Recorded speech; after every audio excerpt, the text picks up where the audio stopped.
आकाशवाणी भोपाल से प्रस्तुत हैं प्रादेशिक समाचार।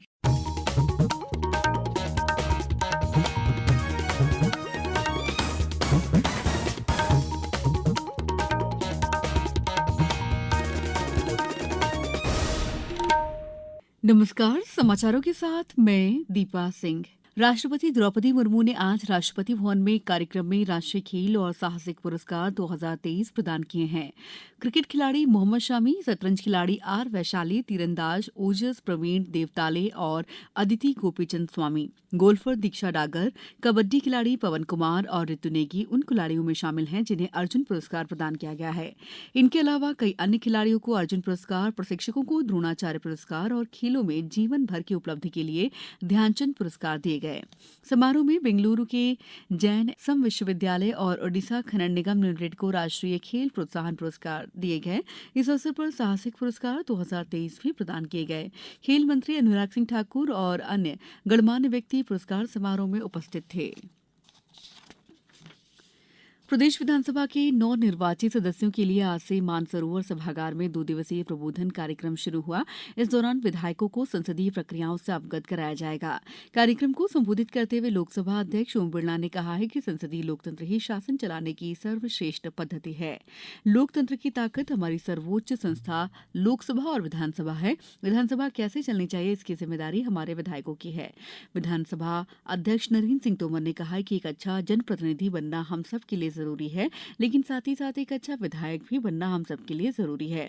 वहीं मुख्यमंत्री डॉक्टर मोहन यादव ने विश्वास जताया कि प्रबोधन और प्रशिक्षण कार्यक्रम के माध्यम से नवनिर्वाचित सदस्यों को विधानसभा की कार्यप्रणाली, संसदीय प्रक्रिया, कार्य संचालन के नियमों और परंपराओं की जानकारी प्राप्त हो सकेगी।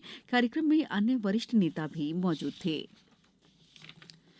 आज प्रवासी भारतीय दिवस है। प्रधानमंत्री नरेंद्र मोदी ने इस अवसर पर लोगों को बधाई दी है। प्रधानमंत्री ने सोशल मीडिया पर एक पोस्ट में कहा है कि आज का दिन विश्व भर में फैले प्रवासी भारतीयों की योगदान और उनकी उपलब्धियों का उत्सव मनाने का दिन है।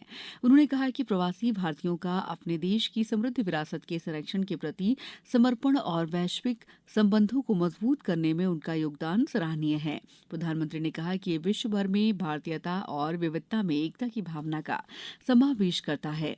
सूचना और प्रसारण मंत्री अनुराग सिंह ठाकुर ने कहा कि विदेश में रहने वाले भारतीय देश के राजदूत हैं। वे देश के बाहर समृद्ध संस्कृति और एकजुटता के संदेश का प्रचार कर रहे हैं। भारतीय जनता पार्टी के प्रदेश अध्यक्ष और सांसद विष्णुदत्त शर्मा ने आज पन्ना में श्रीराम मंदिर परिसर में स्वच्छता अभियान की शुरुआत की। प्रदेश भर के मंदिर परिसरों में स्वच्छता अभियान के तहत साफ सफाई की जाएगी। प्रदेश अध्यक्ष ने कहा कि प्रधानमंत्री नरेंद्र मोदी ने 14 जनवरी से स्वच्छता अभियान चलाने की बात कही है।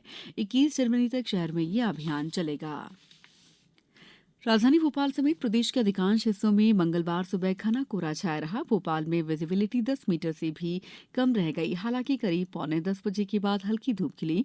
ग्वालियर, भिंड और रायसेन में रात को बूंदाबांदी हुई। शिवपुरी में तेज पानी गिरा। मौसम विभाग के अनुसार प्रदेश के पश्चिमी हिस्से में अगले 1-2 दिन में ओले गिर सकते हैं। इधर शीतलहर को देखते हुए स्कूलों के समय में बदलाव हुआ है। अब 20 जनवरी तक स्कूल सुबह 10 बजे से ही संचालित होंगे।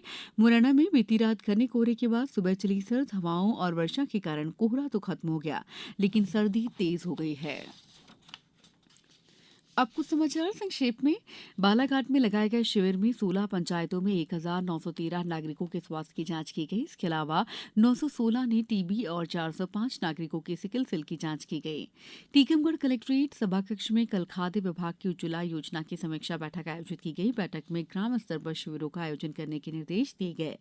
आगर मालवा जिले के सुसनेर स्थित स्वामी विवेकानंद शासकीय महाविद्यालय में 14वें राष्ट्रीय मतदाता दिवस के उपलक्ष्य में वोट जैसा कुछ नहीं, वोट जरूर डालेंगे हम विषय पर कल निबंध प्रतियोगिता का आयोजन किया गया। इस बुलेटिन में इतना ही। दीजिए इजाजत। नमस्कार।